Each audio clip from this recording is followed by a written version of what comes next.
বন্ধুরা, আমাদের ঢাকা শহরে যতগুলো ঘোরার মতো প্লেস আছে তার মধ্যে বর্তমানে যে আজিমপুর কলোনির ভিতরে যে দিঘিটা দেখতেছেন সেটা অন্যতম।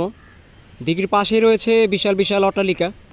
দেখুন, যেহেতু শীতের দুপুর, ক্লান্ত একটি মুহূর্ত, তো এখানে আপনারা আসতে পারেন।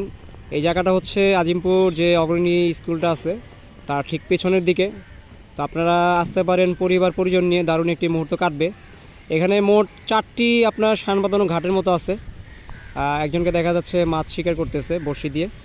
তো আপনাদের দারুণ একটি মুহূর্ত কাটবে। সময় সুযোগ থাকলে পরিবার পরিজনকে নিয়ে আসতে পারেন।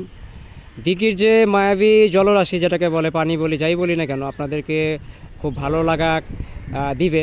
এরপরে পরন্ত যে বাতাস আছে বা পরন্ত বেলায় যখনই আসেন না কেন, সত্যিকার অর্থে খুব দারুণ লাগবে। তো যাই হোক, দেখুন পরিবেশটা, আশপাশের পরিবেশটা আমি আপনাদেরকে দেখানোর চেষ্টা করতেছি। সত্যি